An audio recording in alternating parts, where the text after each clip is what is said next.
Bueno, como siempre, pareciera que estamos tratando de evadir temas cotidianos, no es así, sino aquel que sea perspicaz y sea entendido va a descubrir que este es un tema muy importante precisamente para este tiempo. Vamos a ver el capítulo de los héroes de la fe, que está en Hebreos capítulo 11. Mientras ustedes llegan a la palabra, hacemos una pregunta. ¿Dónde están estos varones y mujeres de fe hoy en día? Que es lo que vamos a ver precisamente en el capítulo 11 de Hebreos. Versículo 1. Voy a leer la Nueva Biblia Latinoamericana de hoy.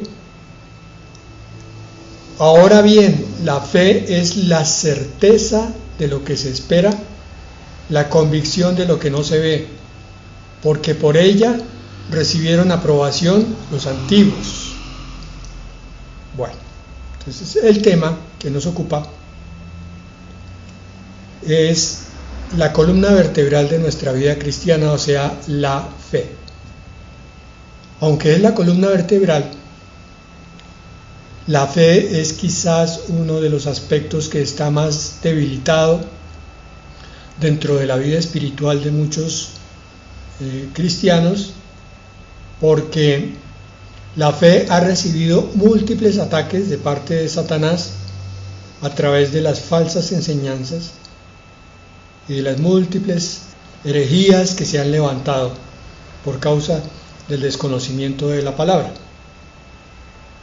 Desde hace unos 80 años tal vez empezó a distorsionarse el sentido de la fe, de tal manera que hoy hay muchos cristianos que continúan como arrastrando los pies, como arrastrando sus rodillas pesadamente, pero con una fe muy debilitada. Leamos entonces lo que nos muestra la palabra de Dios.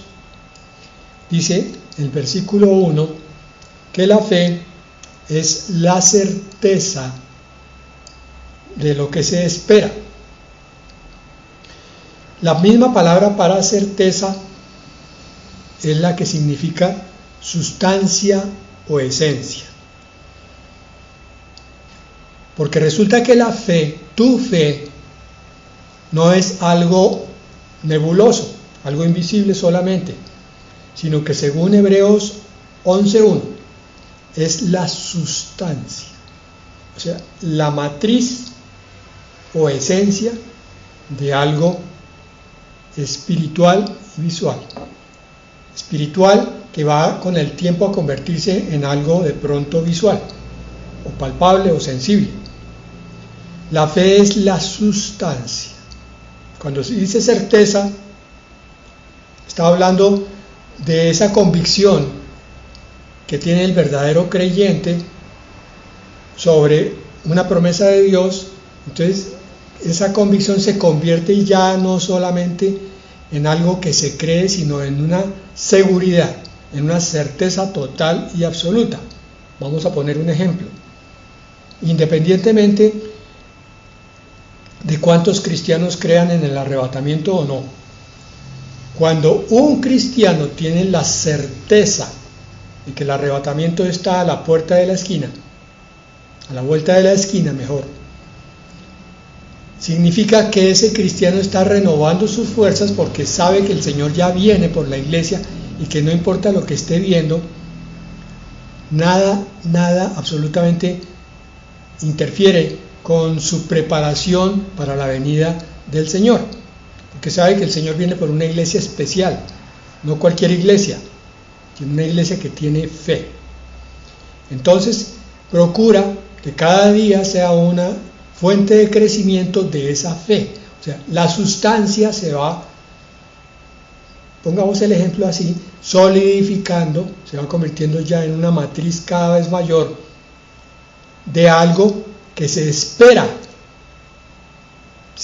la venida del Señor. Entonces ya es tal la convicción que uno es capaz de afrontar toda dificultad. la convicción de lo que no se ve. Perfecto, hasta ahí no tendríamos discusión, pero es que el punto viene más adelante, que es lo que vamos a discutir con respecto a lo que se ha distorsionado de la fe y por qué tantos creyentes hoy no tienen fe. Hoy son cristianos creyendo supuestamente en Cristo, pero sin creer. ¿Cómo así? Se les habla de las promesas del Señor y las reciben, pareciera que en un saco aparte, en un bulto, donde las están guardando porque viven desesperanzados, viven derrotados, viven sin fuerza, lo cual quiere decir que no están creyendo precisamente lo que se les está predicando. Porque en el versículo 2, la fe tiene que hacer un producido, claro, que está ahí. Por ella recibieron aprobación los antiguos, los antepasados, los padres de la fe. Fue una fe de tal calidad que hizo que fueran aprobados por Dios. Podríamos preguntarnos hoy, ¿será que nuestra fe nos alcanza para ser aprobados?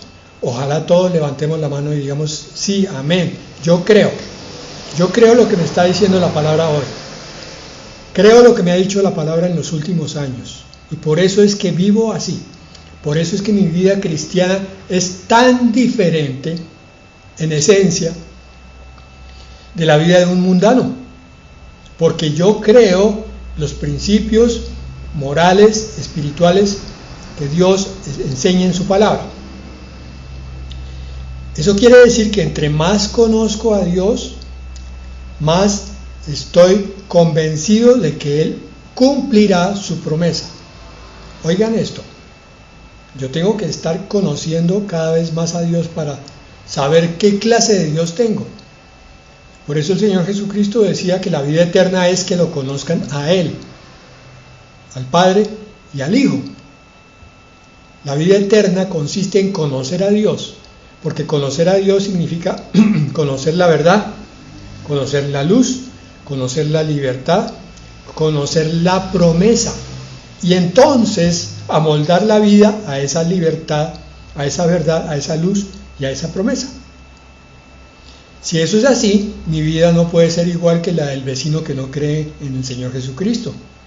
Él cree en el dinero, él cree en terapias que lo salvan de epidemias, él cree en médicos o abogados o bomberos. Yo también creo que el dinero soluciona algunas cosas, pero porque proviene de la mano de Dios, porque Dios es el que abre las puertas.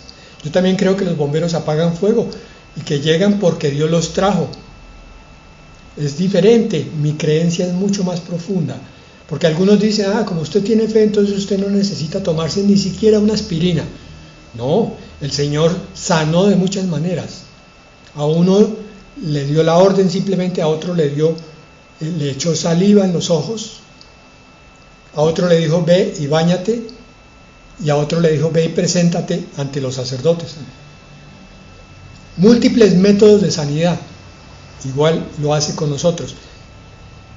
La fe no se basa en suposiciones o visualizaciones de la mente, que es lo que se ha estado enseñando en estos últimos tal vez 50 años. Hermano, mire, haga esto más o menos, cierre sus ojos, visualice la solución y después aférrese a ella con toda la fuerza de su creencia, de su fe, y verá que eso se hace realidad. El boom de este planteamiento que estoy haciendo empezó con un pastor coreano que en su época se llamó Paul Yonggi Cho y después se cambió el nombre, y él escribió un libro donde había un ejemplo, yo lo leí alguna vez, decía, no es solamente pedirle una bicicleta a Dios, usted tiene que pedirle la bicicleta diciéndole que tiene que ser de 2 ruedas, porque qué tal que le mande una de 5. No, estoy exagerando el ejemplo, eso no escribió, pero sí decía el color. Si usted necesita un maletero o un portapaquete, pídaselo.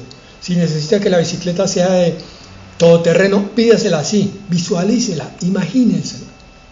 Y ya con eso está trabajando con la sustancia o esencia de la fe. Qué error tan tremendo. ¿De dónde parte ese error? De no conocer a Dios. Porque en el conocimiento de Dios vemos que estas son mentes contaminadas con herejía, tratando de decir que Dios obedecerá lo que tú pienses o lo que tú te imagines. Es absurdo, absolutamente equivocado ese planteamiento. Lo que la fe establece es que estudia, conoce a Dios, por tanto conoce la palabra y por tanto conoce las promesas. El Señor dice: no temas, yo estaré contigo, si pasas por el agua no te ahogarás. Pero también en otras partes dice: no temas si vas a padecer por 10 días, le dice a una iglesia. No temas. El hecho de que el Señor haga una promesa de protección no significa que de pronto el cristiano no vaya a tener que pasar por algunas dificultades. Pero el cristiano que conoce la fe legítima, entonces cuando está pasando por las dificultades dice: me acuerdo que el Señor habló tanto de promesa de protección como de permiso de sufrimiento, pero yo espero en que Él me saque de aquí. Y si no me saca, seguiré confiando en el Señor, porque me va a llevar a su gloria. Eso es muy diferente. Esta es una visión mucho más integral y completa de lo que es la fe. Es que está creyendo en el Dios, no importa cómo se comporte ese Dios. Es su Dios, es su Padre, y de todas maneras Dios sabe por qué está permitiendo las cosas. Y Él tiene fe en eso. Saquemos de nuestra mente toda contaminación de iglesias heréticas donde nos hayan dicho cosas contrarias a la verdadera fe. Versículo 3. Por la fe entendemos haber sido constituido el universo por la palabra de Dios, de modo que lo que se ve fue hecho de lo que no se veía. Esto es complemento de lo que nos decía atrás. La sustancia es la fe del creyente, pero también la sustancia es el pensamiento o el deseo de Dios. Entonces la mente del creyente tiene que estar en consonancia con el pensamiento de Dios. Para que la verdadera fe sea ejercida, tú tienes que conocer qué es lo que dice Dios sobre determinadas promesas. Tú no puedes llegar y arrebatar una promesa de sanidad simplemente leyendo un versículo y reclamándolo a tontas y a locas, porque puede que el Señor te tenga a ti para una misión un poco incomprensible a través de una enfermedad, para que tú des un testimonio al final. Y tú mientras tanto entonces estás desesperado porque estás pensando que Dios te abandonó en una enfermedad que te hubiera podido quitar y estás renegando contra Él, cuando en realidad, si conocieras bien la palabra de Dios, entenderías que muchos siervos han sufrido enfermedades. Lo que se ve es lo físico, lo palpable, lo que explicamos con la razón. Pero ¿cómo explicamos las cosas sobrenaturales si la sustancia es invisible? ¿Cómo explicamos el amor, por ejemplo, la fe, la bondad, el perdón? Eso tiene que ser ejercido por fe. Tú tienes que perdonar a alguien sabiendo que la palabra dice que si tú lo perdonas, estás haciendo la conducta apropiada, estás teniendo la conducta apropiada, porque Cristo te perdonó a ti primero tus pecados. Estás creyendo en base a la palabra. Nuestra vida física, voy a colocarla en un contexto especial para que entendamos algunos conceptos que se nos escapan con respecto a la fe. Nuestra vida física está enraizada en lo sobrenatural. Con esto quiero decir, no que toda sanidad sea posible, sino que toda sanidad es posible solamente si está dentro de la voluntad de Dios, no si está dentro de tu voluntad. Pero para que haya sanidad, tú tienes que estar dentro de la voluntad de Dios. Espero no enredarte. Las bendiciones vienen a tu vida porque estés caminando dentro de los mandamientos de Dios. Entonces, no es lo mismo buscar una sanidad cuando estás en desobediencia, cuando no estás siguiendo el amor, el perdón, la misericordia, la armonía del Señor. Ahí pedir una sanidad es tiempo perdido. Pero cuando estás caminando en obediencia con el Señor, tienes ahora sí el derecho de pedir la sanidad dentro de la voluntad de Dios. Igual cualquier milagro que necesites para tu vida. Y este es el caso, por ejemplo, de pedir la fe como milagro. Si te está faltando fe y quieres obedecer a Dios, tu oración correcta es esa, precisamente: Señor, dame más fe porque quiero obedecerte. No quiero fe para que me digan: uy, hermano, usted sí, qué santidad la suya. Porque eso es para mi propia gloria y esa fe no va a ser concedida. Todo lo que glorifique a Dios, todo lo que esté dentro de su voluntad, tú puedes pedirlo y muy seguramente te va a ser concedido. Entonces, esa vida física o esa petición física o emocional está comprometida con la vida sobrenatural, por aquello de que la fe es la esencia o sustancia de lo que no se ve. Quiero que medites en esto un poco, por favor. Me explico. Si tú quieres un milagro en tu vida, primero empieza por la obediencia, pero después empieza a entender que ese milagro que estás pidiendo tiene que ser considerado de una manera muy particular por tu mente. No con la razón, sino con la confianza. Eso es lo que trato de explicar con la raíz en lo sobrenatural. Por eso es que es tan vital la fe. Pero entonces la pregunta es, hoy en día, ¿dónde están los héroes que sin ver creyeron? ¿Recuerdas que eso se lo dijo el Señor a Tomás? Si yo no veo y meto mi dedo en la llaga del Señor, no creeré. Tomás, bienaventurados los que sin ver creyeron. Tú hasta que no viste, creíste. Este es el desafío para hoy en día. Y le estoy hablando seguramente al 70, al 60% y de pronto más de la iglesia de hoy. La iglesia no se desafía a creer. La iglesia más bien llega con mucha frecuencia con el plan de discutir con el pastor, aunque no hable, lo que el pastor está diciendo. El pastor está predicando sobre algo y allá la persona X, la Y, la Z están diciendo, pero mire lo que está diciendo. No, pero es que eso... Y no están mirando si lo que el pastor está hablando está en la Escritura. Eso no lo examinan. Llegan con espíritu de contención, espíritu de discusión, espíritu de contradicción, porque es el espíritu de hoy en día. Cuando el Hijo del Hombre venga, ¿hallará fe en la tierra? No hallará sino una fe de un remanente, unos pocos, una iglesia de vírgenes prudentes, porque el resto está tan ocupado en las cosas mundanas y materiales que piensa solamente con la cabeza y no piensa con el espíritu. En vez de recibir la palabra con el espíritu, entonces lo recibe con la razón. ¿Dónde están los héroes de fe hoy? Aquellos que se mantienen como viendo al invisible. Eso lo dijo el Señor de Moisés, en Hebreos 11 precisamente.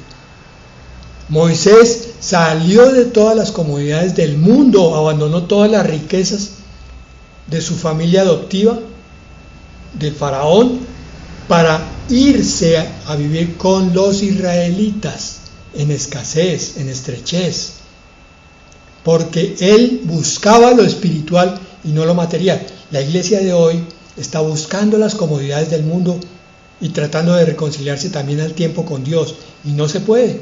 O se está bien con Dios y apartado del mundo, o se está bien con el mundo y apartado de Dios. Como no hacen esas decisiones, entonces su fe es fluctuante, es escasa. ¿Dónde están esos héroes de la fe que miran las cosas de arriba y no las de la tierra?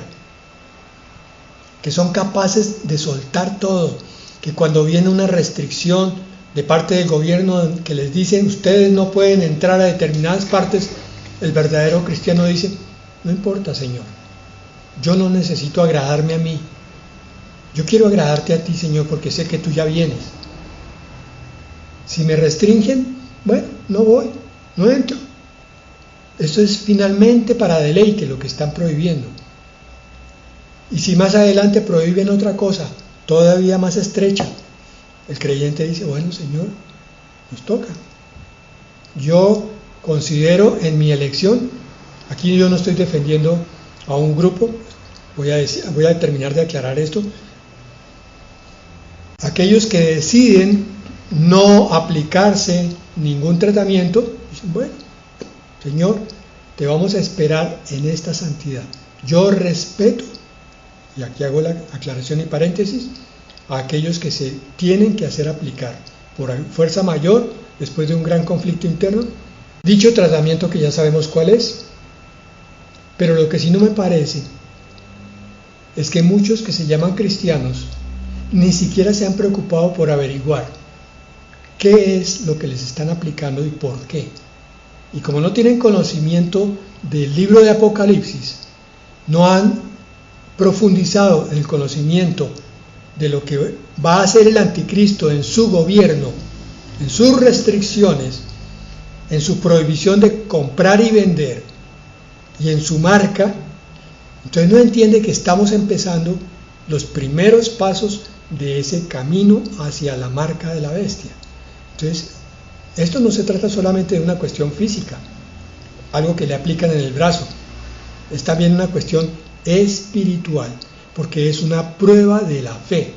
Cristiano que sale corriendo porque su pastor le dijo, vaya, aplíquesela, y no ha investigado, no ha aclarado, más adelante va a tener dolores de cabeza, tanto físicos como espirituales. Versículo 4. Por la fe, Abel ofreció a Dios un mejor sacrificio que Caín, por lo cual alcanzó el testimonio de que era justo, dando testimonio Dios de sus ofrendas. Y por la fe, estando muerto, todavía habla.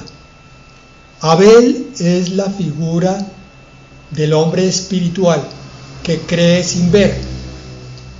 Toda su instrucción vino de Adán. Consideremos un poco ese ejemplo. Adán y Eva ya habían sido expulsados del paraíso. Nacen después Caín y Abel. Ya no están en el paraíso. Ya no hay esa comunión con Dios. Ya Dios no se manifiesta tan continuamente. Entonces ahora le corresponde a los padres, Adán y Eva, educar a sus hijos, Caín y Abel.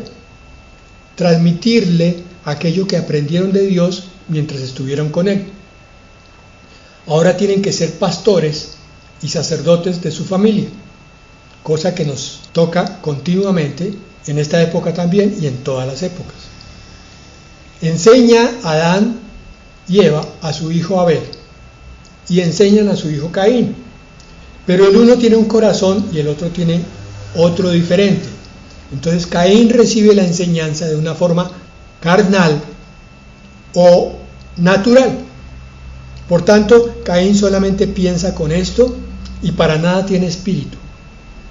Y Abel, en su espíritu, toma la enseñanza de la adoración a Dios, del sacrificio a Dios, y entiende que a Dios hay que agradarlo. ¿Y cómo lo agradaría? Pues sencillo, llevando lo mejor de él. Caín, que no entiende eso, lo que hace es practicar un ritual vacío,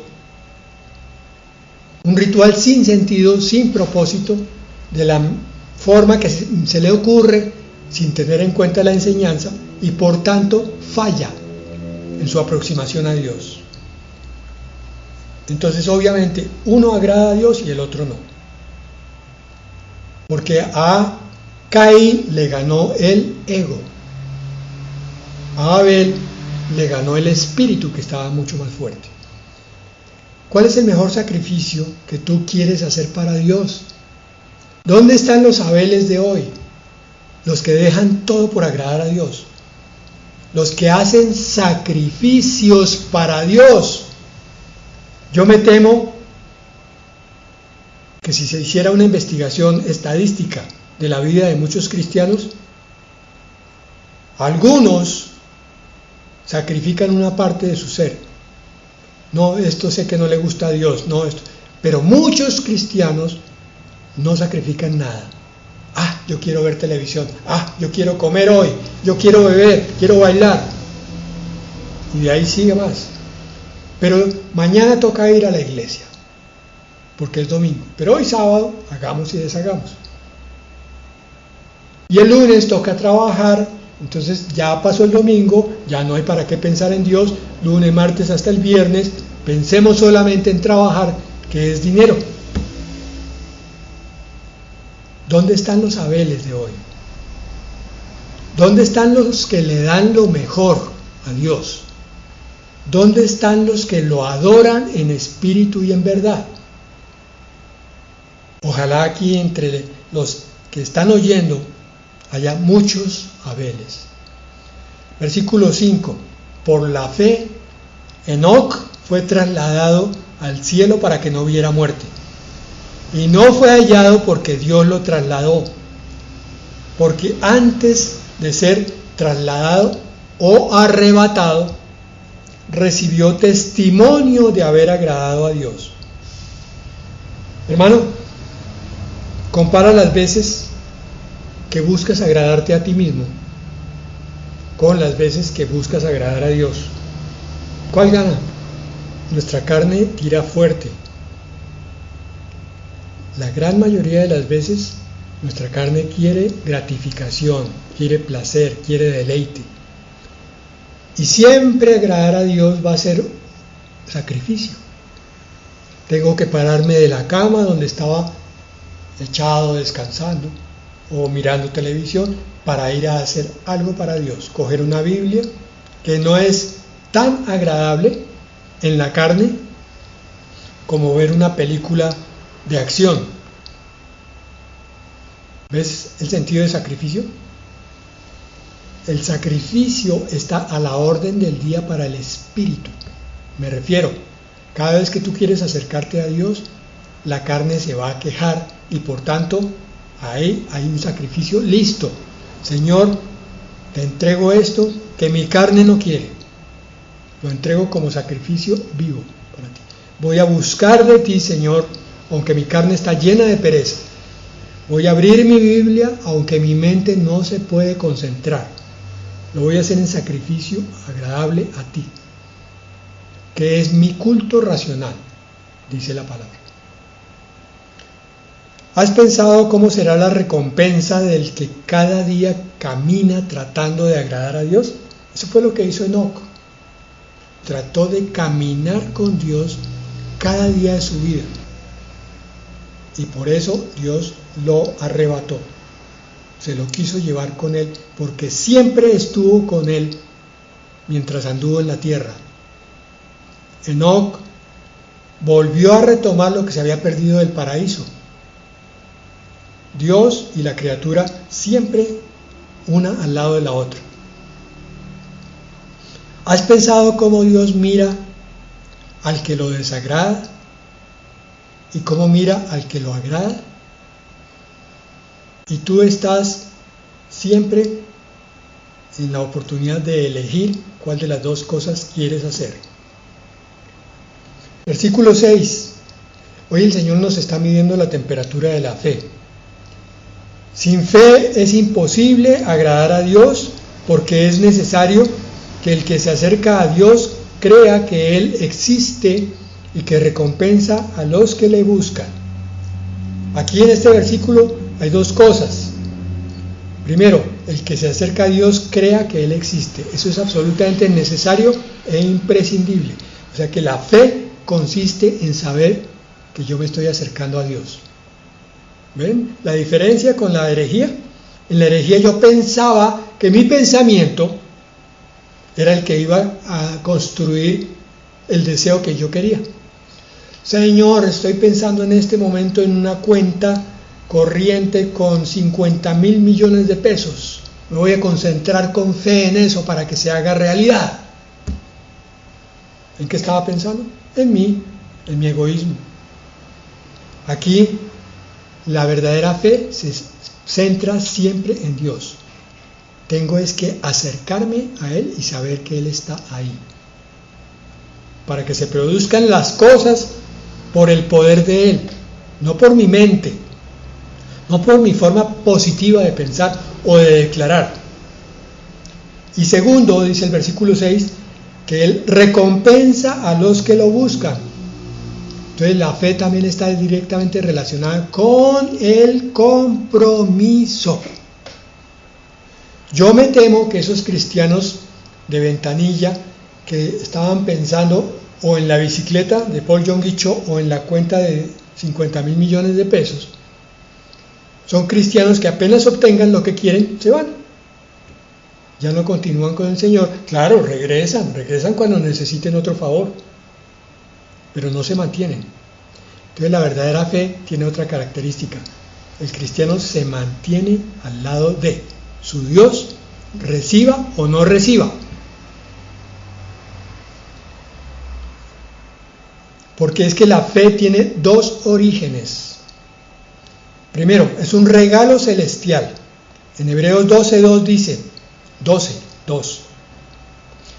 Puestos los ojos en Jesús, el autor y consumador de la fe, quien por el gozo puesto delante de él soportó la cruz, despreciando la vergüenza, y se ha sentado a la diestra del trono de Dios. Entonces, el principio del versículo dice claramente, puestos los ojos en el autor, el que la produce, y el consumador, el que la perfecciona, de la fe, que es Jesucristo.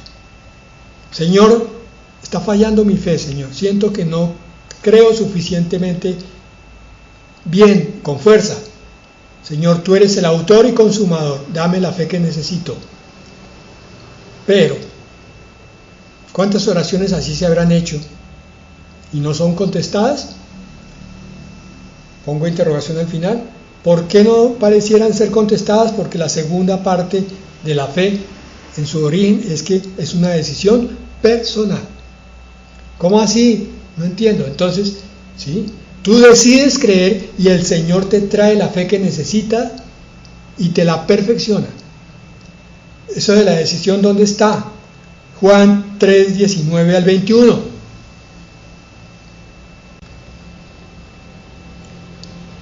Y este es el juicio, que la luz vino al mundo y los hombres amaron más las tinieblas que la luz, porque sus acciones eran malas. Porque todo el que hace lo malo odia la luz y no viene a la luz para que sus acciones sean expuestas. Pero el que practica la verdad viene a la luz para que sus acciones sean manifestadas, que han sido hechas en Dios. Yo no veo por ahí la decisión personal de la fe. Pues claro que sí. ¿Quién es la luz? Cristo. Yo vengo a la luz si creo en Él y quiero que mi vida cambie. Pero no vengo a Cristo, aunque me congregue cada domingo, no le entrego toda mi vida, le guardo muchas partes porque yo las quiero para mí, porque es mi oscuridad y no quiero que entre la luz a dañarme esa oscuridad. Y entonces mi fe es débil. Sacamos de ahí una conclusión. Cuando la fe es débil, el pecado abunda en la vida de ese creyente. Y por hoy vamos a terminar ahí, dejando esto claro. Si tienes problemas con la fe, considera esta última parte. Necesitas tener dos cosas: creer y tener compromiso con Dios. Y saber que tu fe depende del don del cielo, que se llama autor y consumador de tu fe, y que tú decides cada día en qué vas a creer. ¿Quieres ir a la luz para que tu pecado salga? y entonces creces en esa fe y en esa verdad. Padre, estos son tiempos, Señor, de mucha necesidad de fe. Necesitamos creer, Señor, por encima de todas las cosas, que tú nos estás protegiendo de tantas cosas que están viniendo sobre el mundo por cuenta de enfermedades, de políticos, de decisiones, de amenazas, Señor. Pero recordamos esos tiempos de los cristianos viviendo en las catacumbas. Qué peor nivel de vida que ese. Durante 300 años tuvieron que esconderse porque si no peligraba su vida continuamente. Eran llevados a morir de una muerte horrible, sangrienta. Hoy eso no nos está pasando, Señor. Hoy no tenemos las pruebas tan grandes que tuvieron probablemente 5 o 7 millones de cristianos que murieron en las catacumbas. Hoy, Señor, nuestras pruebas apenas estarían empezando, pero, Señor, la fe no se parece en nada a la que había en los primeros tiempos sobre tu iglesia. Padre, pedimos, Señor, al autor y consumador de la fe, que ayude a los que tienen corazón limpio y sincero, aquellos que están batallando por aumentar su fe y apartarse de sus dudas, para poder caminar cada día, Señor, en la certeza de que tú estás cuidando nuestros pasos y nuestra cabeza, que tú estás al borde, Señor, de arrebatar a la iglesia para llevarla antes de que empiece la parte dura de la tribulación. Así que, Señor, confiamos en ti, pero te pedimos, Señor, que aquellos que están debilitados en su fe crezcan en ella por el poder de tu Espíritu y por la palabra que tú das aquí, como promesa de autor y consumador de la fe en cada uno de los que quiere tenerla y quiere crecer en ella. Padre, toca, Señor, ese espíritu que te busca, que tiene dudas y que está debilitado, pero que te busca, Señor, que es sincero para contigo. Toca, Señor, ese corazón necesitado de tu presencia. Toca, Señor, esa vida espiritual que requiere urgentemente fortaleza. Levántala, Señor, en el nombre de Jesús. Y haz que camine dando testimonio en estos tiempos difíciles, confiando en que tú proveerás todas las cosas que necesitemos, pero también transmitiéndole a otros la certeza, Señor, de la fe, la convicción de lo que no se ve, transmitiéndole a otros el entusiasmo por el camino de Cristo. Padre, te lo pedimos en el nombre de Jesús. Amén y amén.